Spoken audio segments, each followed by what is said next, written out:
Up with Pups, training empowerment for pups and their people. Tips on choosing the right harness or collar for your dog. Hey everybody, I'm Shannon. I'm a certified dog trainer, a KPA Puppy Start Right instructor, owner of Surf Sitters Pet Care, and also owner and trainer of Up with Pups dog training. As a professional dog walker and trainer, I've walked hundreds of dogs. Most have no formal leash training, so I've gotten really good at training dogs to walk politely, both to preserve my shoulders and their necks. Yes, Miss Ellie's doing such a good job today, isn't she? Yes, Miss Ellie's just walking right alongside me. She just needed a little time to get her yayas out. She hasn't tried to change sides.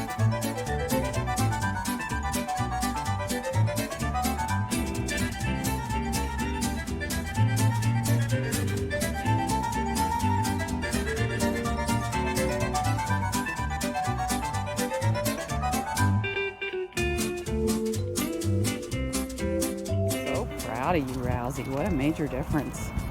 Got excited and barked at a dog, but recovered very quickly. And I talked to her a lot, keep her engaged. So harnesses do have their place. Some harnesses are designed to limit pulling. No pull harnesses can be used as a management tool while you train your dog. Using a harness is a great idea to protect your dog's neck. Do you need to consider using a harness for your dog? Well, you'll notice in this video that the leashes are taut, that people are sort of leaning back in resistance to their dogs.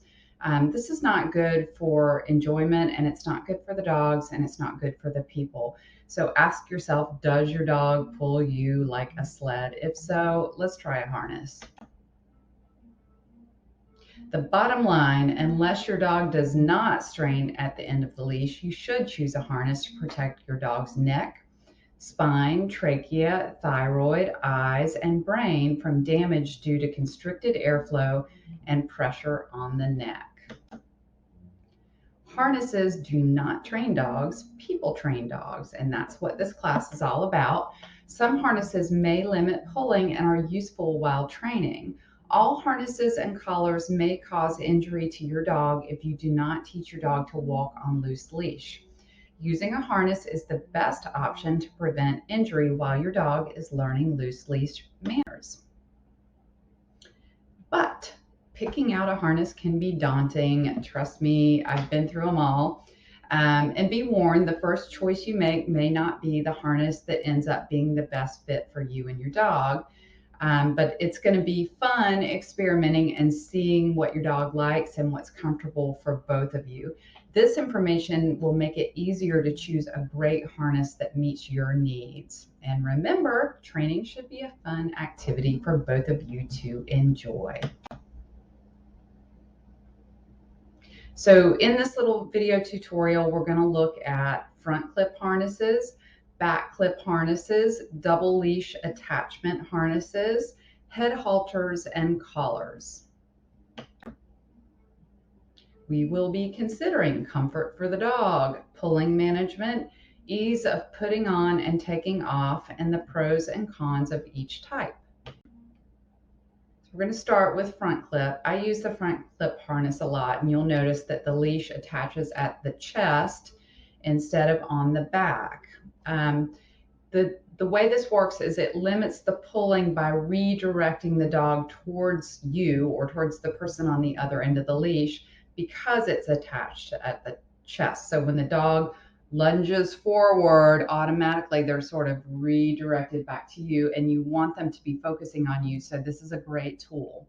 Another thing I like about these is that they're easy to put on. So the pros: when your dog pulls forward, you'll have more control because the front attached leash will redirect the front of the dog's body towards you. About 90% of the dogs I walk respond to this harness. It doesn't mean that it completely shuts down pulling.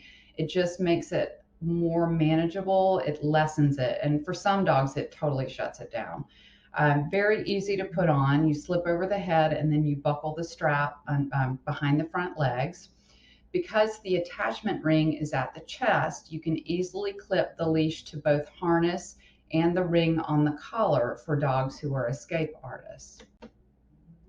Now the cons, avoid using this harness if you're jogging.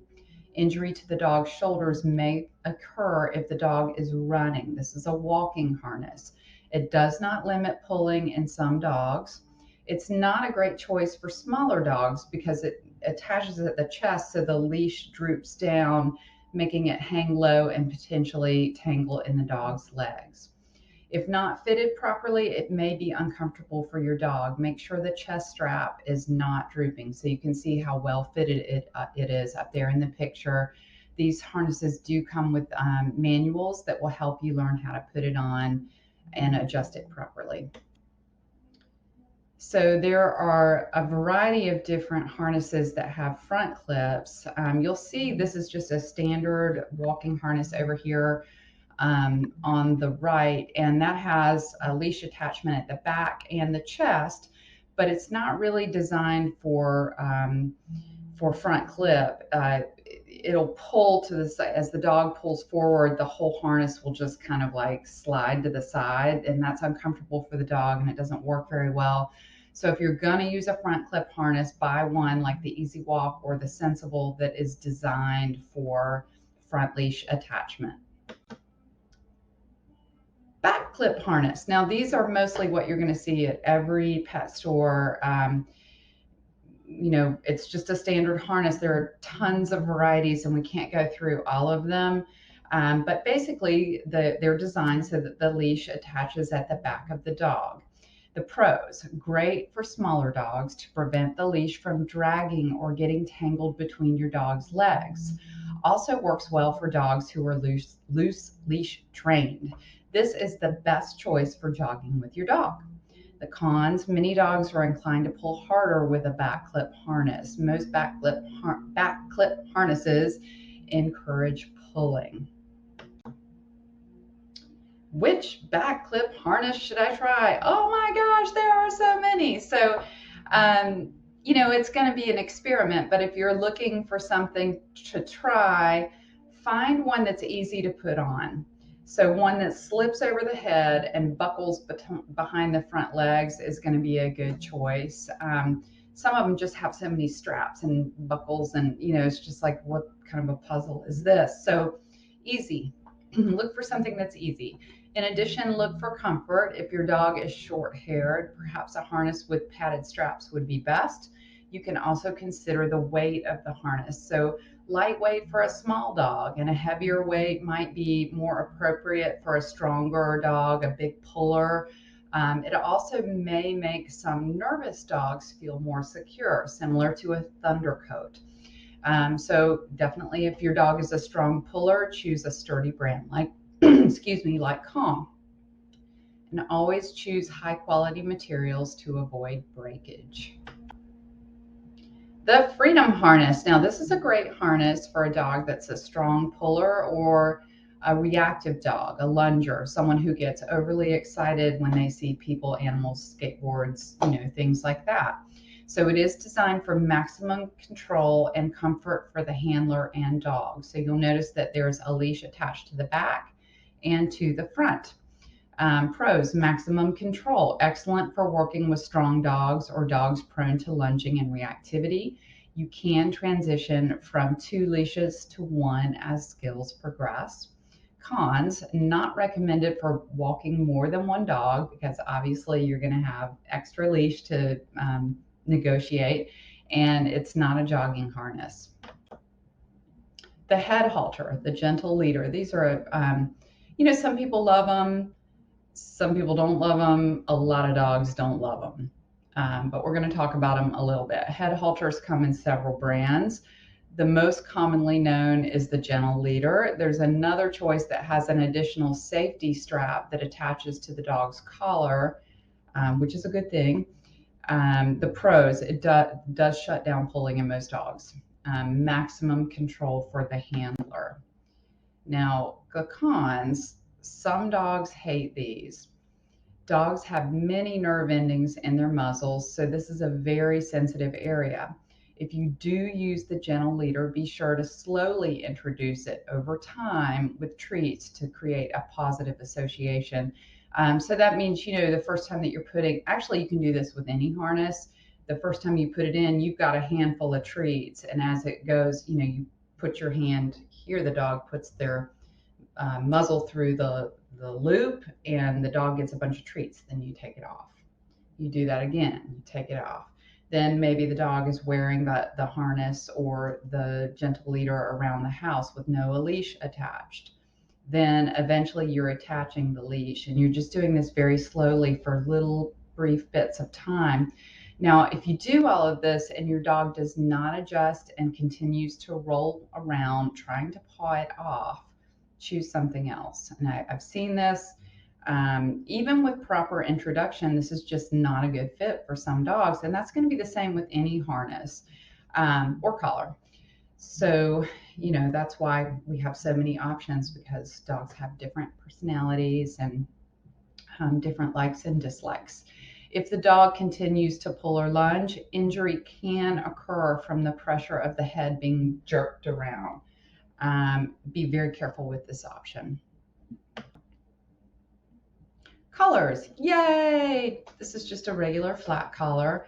Once your dog learns leash manners and is responding to your cues consistently, you can begin transitioning to walking with collar and leash. With my own dogs, I use a Martingale collar, which we're going to talk about in a minute, and a leash, but I switch to harnesses depending on where we're walking. So in new and exciting environments where they're going to be more prone to wanting to pull forward, I go back to the harness. It's a reminder for them, and it's safer for them.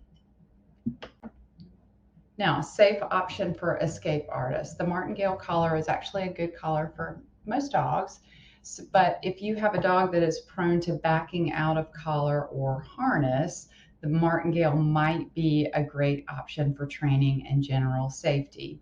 The Martingale collar has a loop that tightens if the dog pulls forward or backward to prevent the collar from sliding off. Unlike a choke collar, the amount it tightens is limited by the loop to prevent excessive tightening. A harness is still recommended for pullers because it can, it's still going to tighten up a little bit, so it can damage your dog's trachea. That's what harnesses are all about. If necessary, you can use 2 leashes. You can put one on the Martingale and one on the harness, and that way you're mostly using the harness, but if the dog tries to slip out, you've got that extra leash. I'm doing that for one of my rescue dogs right now. It works very well, and it's not that difficult. Final words of encouragement. Dogs love to learn. You can do this. This is going to be a great class. Training increases the bond between animal and human. Training can be fun. The exercises in this course will be like play for you and your dog. You can start indoors with exercises and games that will teach your dog to enjoy being by your side. Now, leash walking is all about focus. You're really teaching your dog to focus on you, to have that awareness that you are also attached to your dog by the leash. So a lot of these games are really going to help your dog focus on you, and you're going to become an interesting part of your dog's walk. And that's why we use positive reinforcement. So it is going to be treats.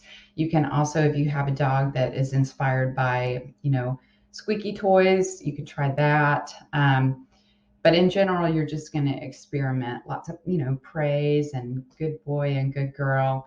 And then finally, just a word about the collar and harnesses. Remember to adjust all collars and harnesses for comfort, not too tight, not too loose, and check periodically for damage or worn loops and clips and hardware. Happy training!